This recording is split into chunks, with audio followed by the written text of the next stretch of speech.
welcome back to another speed build video. My name's Jess and today I'm building in Granite Falls on a 40 by 30 lot, and today's build, as you can see from the title, is Aurora's or Sleeping Beauty's cottage, or Briar Rose. She has quite a few names that you can choose from. And I know it might be a little redundant that I always say the name of my build, even though you can see it in the title, but it just feels right to me. So thank you for bearing with me if that feels a little redundant. So anyways, you can see the cottage is fully built. And you can see kind of the shape that I'm going for. Now, I will say this is my best interpretation of Sleeping Beauty's cottage, just because of course we don't have the perfect items in The Sims 4 to get it looking identical, but I'm really happy with what I was able to do with what we have in the game. So you can see I'm adding in a lot of rocks here, and that's because in the movie or the image, if you look up the cottage, it seems to be kind of surrounded by some mountains in the back. And so I wanted to add in a lot of levels to this build to kind of mimic that look. And one of the things I'm happy with, or happiest with, in this build is definitely this waterfall area with the mill wheel.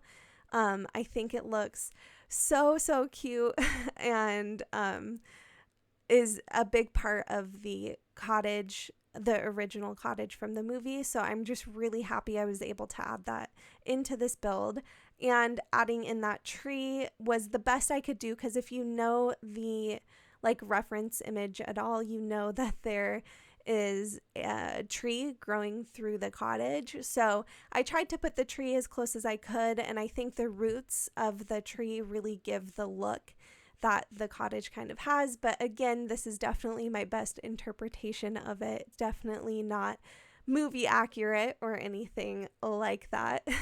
But one thing I really wanted to do with this build was just add in a ton of flowers, a ton of beautiful landscaping, just to make it really stand out as this gorgeous cottage build. And I will say I'm so happy with how this looks when you're in the world view and you can see the map of the worlds. This lot looks so cool from there, and I'm really, it's just an added bonus when your build looks nice from the world view. So you can see me continuing to add lots of different flowers, and I love that little flower patch from Cottage Living that just adds in a bunch of little weeds and flowers that I think make the landscape look so much more natural. So one of the things I will mention is I have struggled a lot with this voiceover. So this is definitely we are many takes into me attempting to do this voiceover, so I'm sorry if I'm a little low energy. It's definitely something I never thought would be as difficult as it is. Nobody tells you when they're doing voiceovers how difficult it is to do a voiceover, and just keep talking and thinking of things to say and not make a mistake. So definitely having one of those days where I just keep fumbling over my words, and kind of forgetting what I want to say, and I know there's things I want to mention. So anyways, you could see we're starting on the interiors now. I'm so happy with how the exterior ended up. So beautiful, and you'll see more in the final shots. But so in the interior, I wanted to have this little built-in couch area just filled with a bunch of different flowers and, of course, some books, and some little potion type things. Not that, because you do have the fairy, just the fairies. They're not fairy godmothers. I'm not sure what you would call them exactly, but you do have them living here. So I wanted to add sort of a touch of a magical element. So anyways, you can see also something about this build. The only thing that I really kept, I guess, sort of close to the movie, because definitely these interiors are not like the movie at all.